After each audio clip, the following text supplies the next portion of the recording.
Hello, ladies and gentlemen, and welcome to another episode of the Halo Effect. As usual, I am your host, Robert Lockhart, and let's talk a little baseball.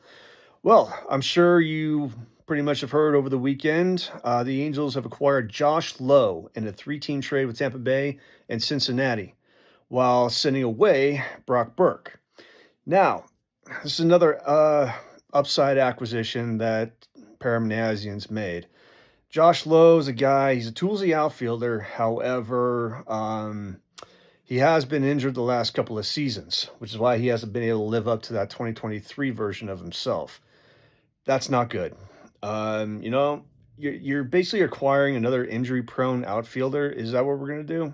Just continue to bring in guys who are seriously questionable? Oh, he's got high upside. Yes, he's also injury prone.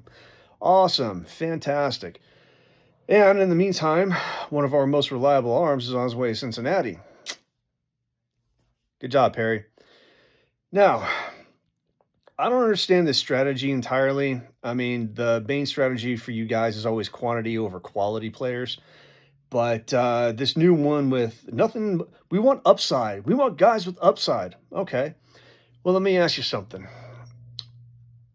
What happens when Grayson Rodriguez actually is injury prone?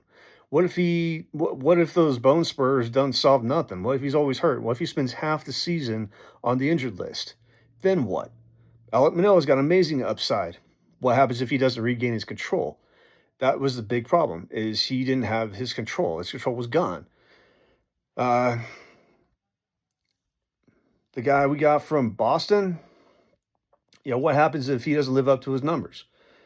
And now Josh Lowe. What happens if if he spends a lot of time on the injured list and he's always having to regroup? His numbers go down. They always go down. What is it you're doing? Well, what is your main strategy? What's your main point? Again, it looks like you're trying to moneyball everything, and that doesn't work. You're not doing the job that you're supposed to be doing. And in the meantime, guys like Bo Bichette, gone. Bichette's now with, the Mets. Tucker went to the Dodgers. Bellinger's still out there, but you know what? He's going to go back to the Yankees. We all know this. You have no shot at Bellinger. That's just not going to happen. In this particular sense, now you have to make nothing but trades.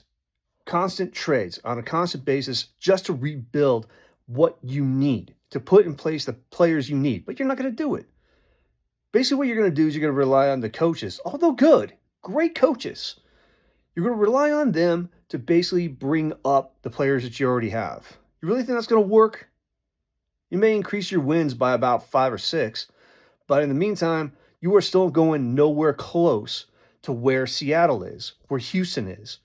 These teams know how to develop their players, and apparently you do not, because your farm system is a joke. I'm sorry, the Angels farm system is absolutely garbage. Now, they don't rank at the bottom. They don't rank 30th, they rank 28th. The two teams below them are Houston and San Diego. That's because they traded away the majority of their farm system to get better players so they can compete and win. The Angels aren't even close to that. I wouldn't be surprised if they tried to work out a bunch of trades and these teams are just like, we don't want your crap. Yeah, you seem to be in a bit of a pickle, guys. Now you need to rely on the team that you have. You need to rely on the players that you have. And how are you going to do that? How's it going to work for you? So, it's basically said that with this acquisition of Josh Lowe, the Angels are sticking with Joe Adell. He's going to play left because Trout's not going to move off of right. Now how's that going to work? Adell is now going to suck for a while until he gets used to left field, and his bat's going to suck as usual. Oh, he'll hit a home run every 5 games or so. Well, that's great. Probably goes 0 for the rest of the time, but yay, hey, there's that one home run every 5 games. Cool, yay. Not capitalizing on his value right now is a mistake. And the moves you're making, just bad. Just absolutely bad. And I don't know where you're going with it, but I don't like it. I really don't. To all you other Angel fans out there, I'm with you. I don't know if the rumors are true and Art Moreno's calling the shots. Personally, I think he's just signing the paychecks, and he hired a bunch of idiots who tried to convince him that this is the best way to go because, you know, Art don't know baseball. He doesn't know baseball for squat. you know? So, I mean, why would he be making moves?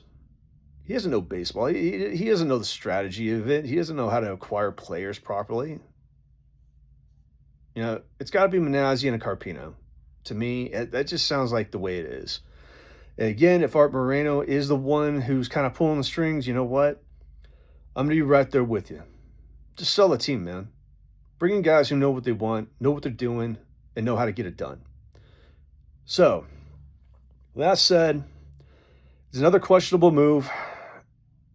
Again, it is upside, and if Lowe can get back to where he was in 23, all the better. If he stays healthy, that's the way it's going to be. If he stays healthy. If he doesn't stay healthy, screwed. If Grayson Rodriguez doesn't stay healthy, screwed. If Manoah doesn't put things back together, screwed. Vaughn Grissom, screwed. All you've done is lackadaisical work, and that's not going to win you anything. So, with that said, I'm going to keep everyone up to date on things I hear, things that happen. Of course, I'm always going to give your opinion. If anybody has anything else they'd like to tell me, what I'm missing, hey, feel free to comment. Feel free to let me know. Hey, I love talking baseball. I'll talk with you. So until then, go Halos.